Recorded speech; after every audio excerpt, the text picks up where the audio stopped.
پمپ تعویض دنده هیدرولیکی گیربکس اتومات 4 سرعته مازدا تیری هستش که وضعیتش رو میبینید چقدر روغن کثیفی روش نشسته. احتمال زیاد داخل خود ساعتی هم خیلی کثیفه. الان داریم بازش میکنیم که دمونتاژش کنیم، تمام طبقاتش رو سرویس کنیم، اسپولتاش رو در بیاریم، یکی یکی بررسی کنیم ببینیم گیر داره یا نه. طبقه اول رو باز کردیم، داخل طبقات رو ببینید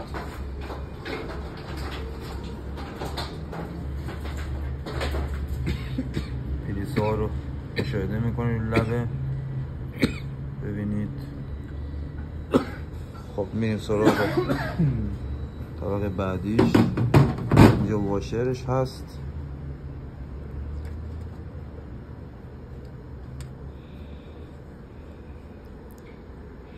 چقدر کثیف این واشر ببینید.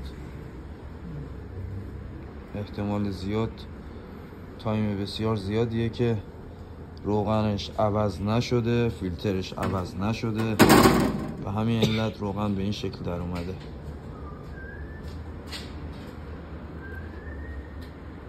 اینجا یه فنر داریم که این فنر رو داخل ساعتی به اسم آکمالاتور شناخته میشه.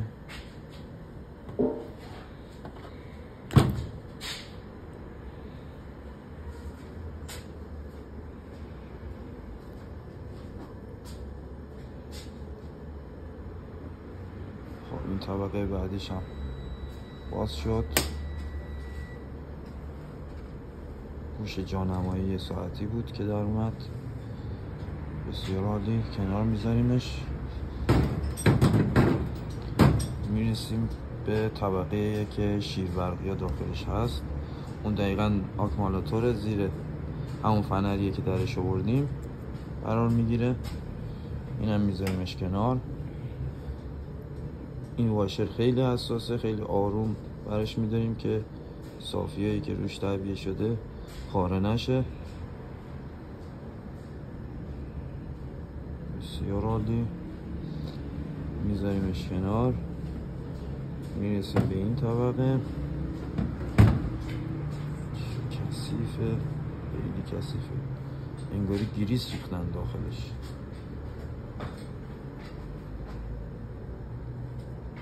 خب حالا باید یکی یکی شیربرقی ها رو طبق دیتا شیت باز کنیم، دمونتاژشون کنیم که آماده شستشو بشه. خب میخوای شیربرقی ها رو باز کنم داداش؟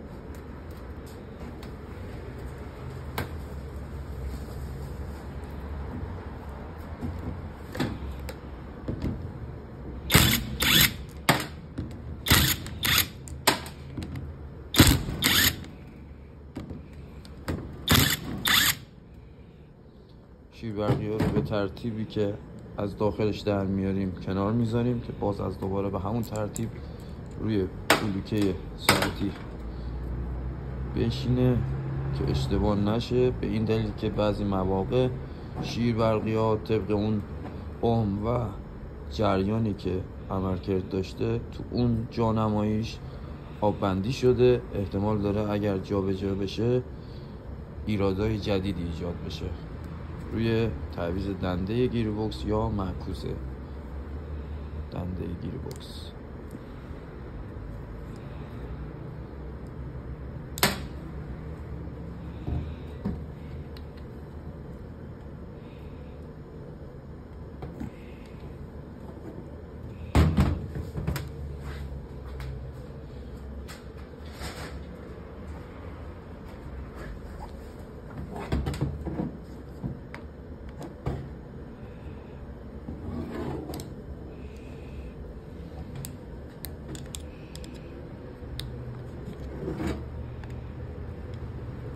بسته نگه دارنده شیربرقی ها رو برمی‌داریم از روی بلوکه. حالا طبق گفته قبلم یکی یکی شیربرقی ها رو به ترتیب درشون میاریم و کنار میذاریم. یه خورده سفتره احتمال زیاد این چند وقت باز نشده و سرویس نشده.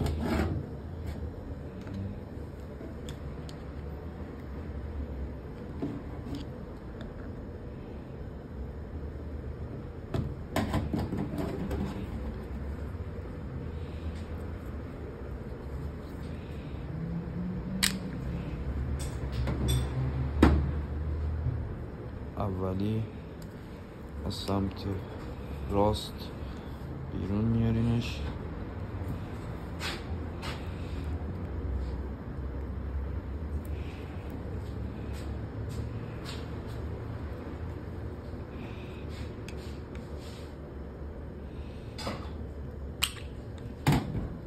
دومی هم همینطور.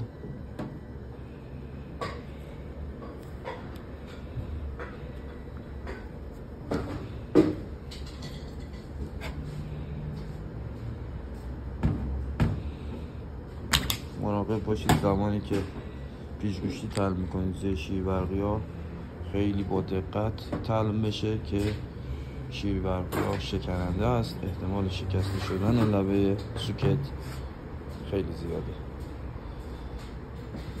میریم اون طرف بلوکه برای باز کردن شیر برقی کوچیک.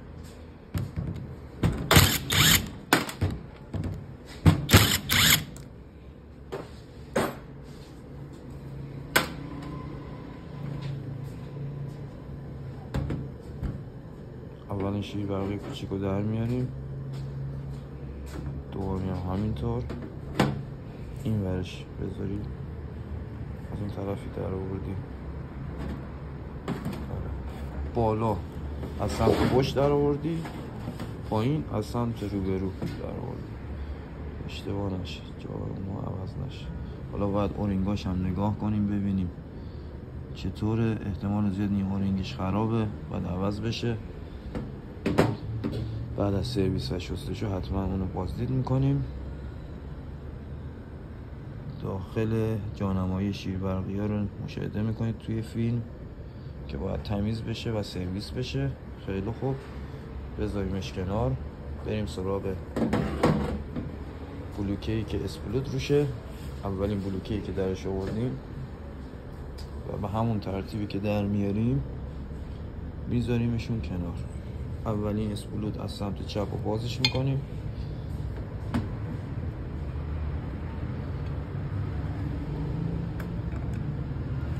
زمانی هم که باز میکنیم همیشه روبروی هم میذاریم که اشتباه نشه و به ترتیب گذاشته میشه. نیاز به یه ابزار سرتیزی داریم که بتونیم وصلای نگه دارنده اسپولوت های داخل ساعتی رو بکشیم بیرون. ببینید اسپولوت ها رو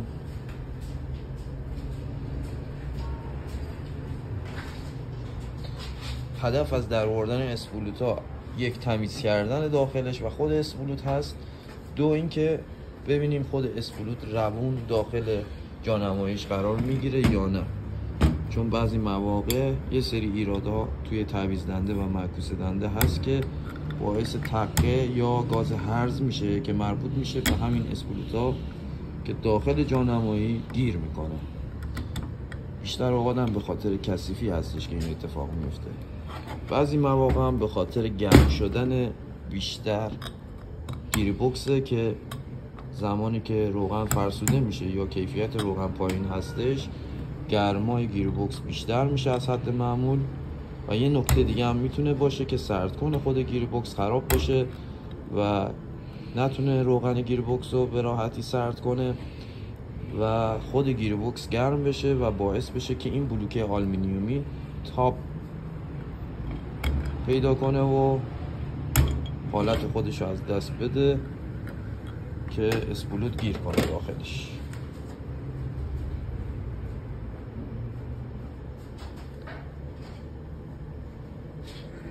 دوستان هیچ چیز خاصی این ساعتی گیربکس مزداتیری نداره.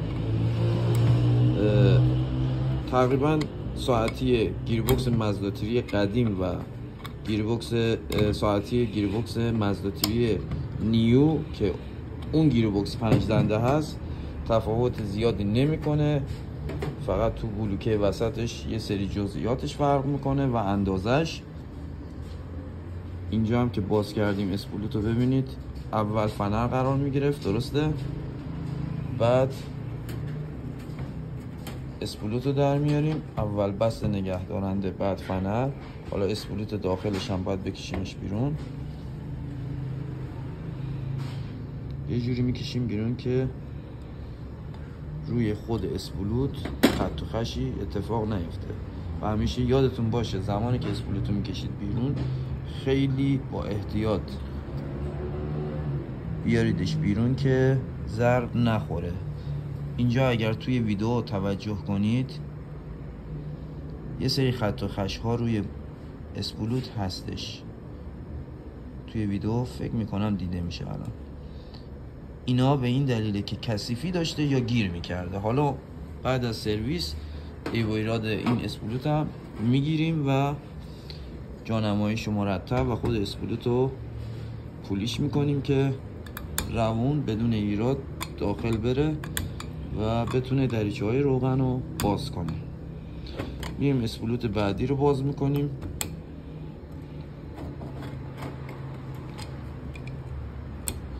داشتم اینو میگفتم که گیربکس مازدا تری نیو تفاوتش تو 5 دنده بودنشه با این گیربکس مازدا تری قدیم. مازدا تری قدیم 4 دنده هستش، مازدا تری جدید 5 دنده هستش. برای دنده 5 گیربکس مازدا تری جدید یه دونه ساعتی جداگونه هست که روی گیربکس جانمایی شده و براش طراحی شده. خب اول بست رو در آوردیم اسپولت دومو، بعد از دوباره مثل قبلی فنر هستش که میذاریم کنار خودش. اسپولت بعدی رو از داخل خود بلوکه در میاریم، به سختی داره میاد بیرون.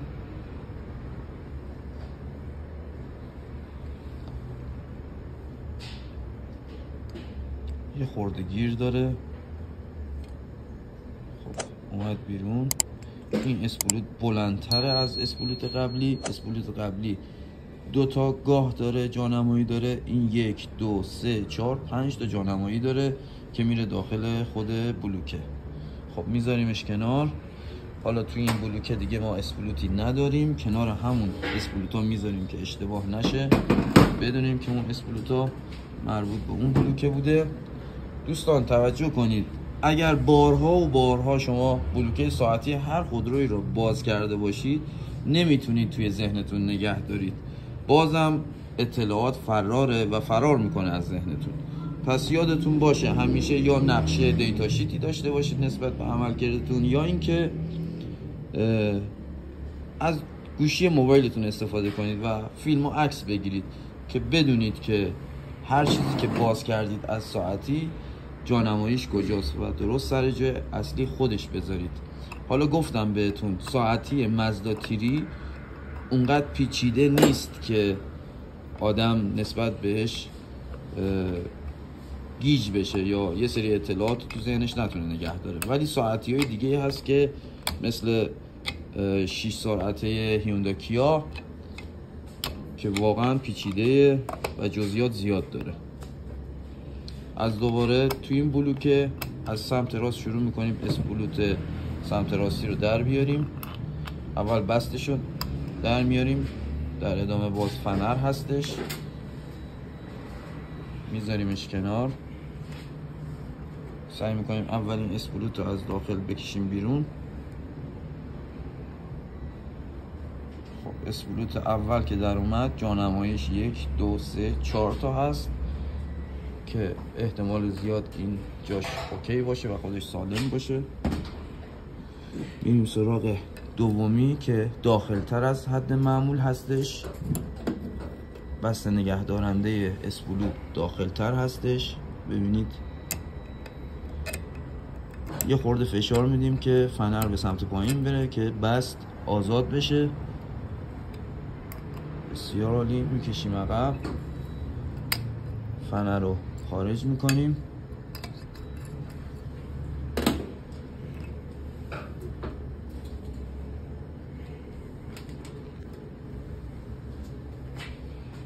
دوباره اسپولت بعدی رو میکشیم بیرون.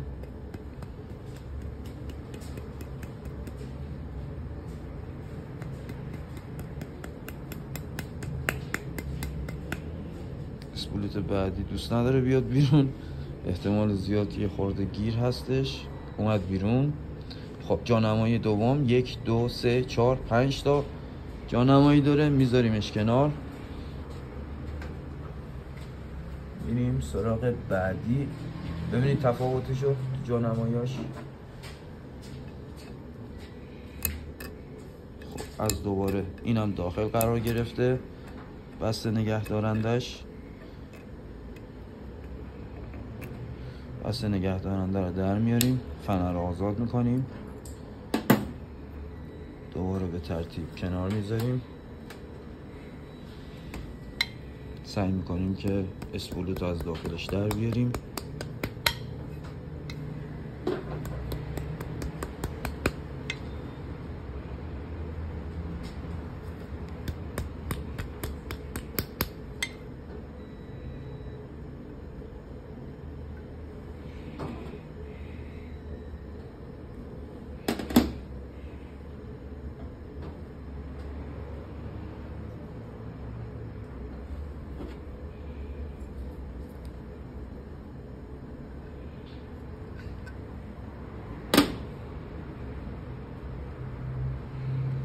خب اسپولت سوم در اومد. 1 2 3 4 تا جانمایی داره که میذاریم سر جاش.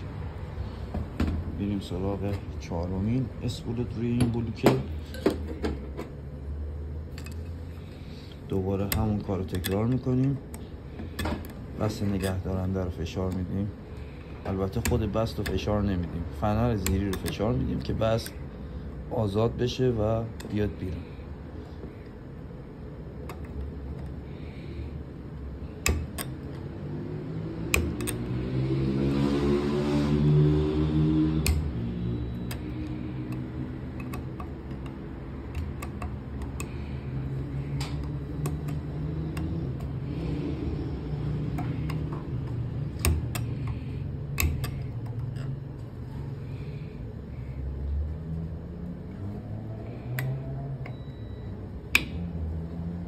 این فنر قوی تری داره از اسپولت های دیگه.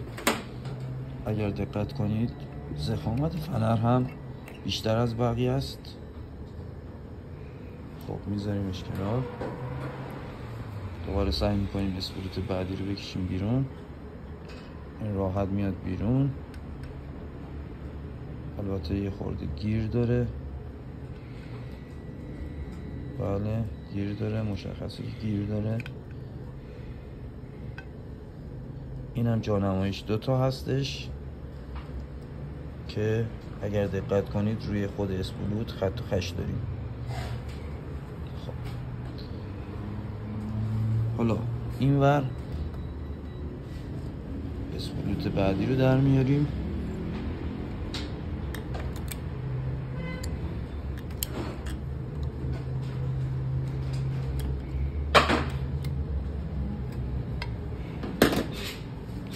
بسته نگه دارندش رو میذاریم کنار. سعی میکنیم که روبروش بذاریم که اشتباه نشه.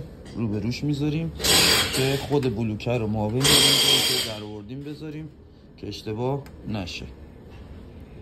همیشه دقت کنید به این قضیه، حتما به ترتیب همه رو بچینید که اشتباه نکنید، چون گفتم بهتون اطلاعات فراره و از ذهنتون فرار میکنه.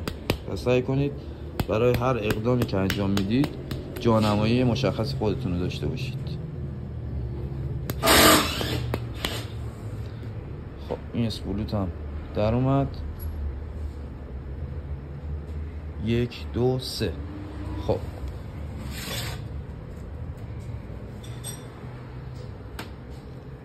بسیار عالی. و آخریش که اسپولت بزرگی هستش هم اونم درش میاریم.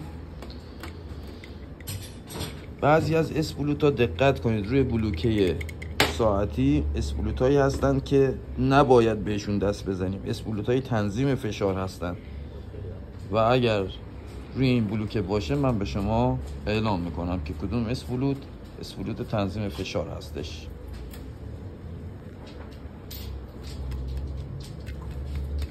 بعضی اسپولوت ها 2 تیکه هستش داخل مسیر خودش. باید ببینیم که این مدل از همون مدل هست یا نه.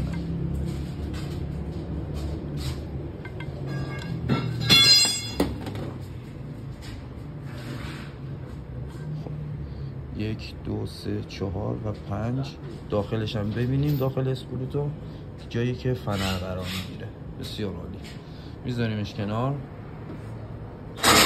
کل بلوکه باز شد، درسته؟ دیگه چیزی داخلش نبود. حالا به صورتی که باز کردیم به همون صورت میذاریم وسط. اوکی،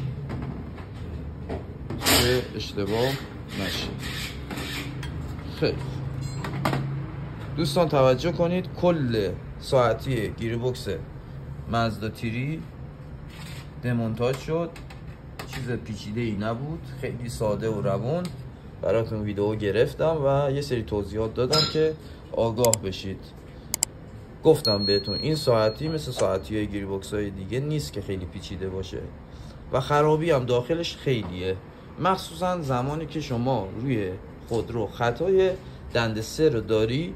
احتمال زیاد مربوط میشه به بلوکه ساعتی که بعضی مواقع گفتم از کثیفی و گیر داشتن این اسپولوت ها هستش و بعضی مواقع به خاطر تاب برداشتن این بلوکه های آلومینیومی هست.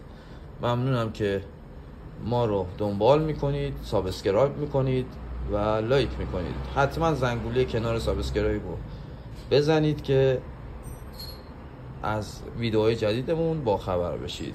سپاسگزارم. اتمام سرویس بلوکه ساعتی مازدا تیری است که توی استوری قبل نشونتون دادم چه اوضاعی داشت. سرویس شده، تمام گیر بودن اسپولوتا حل شده. الان داریم مونتاژش میکنیم که سوار گیربکسش کنیم.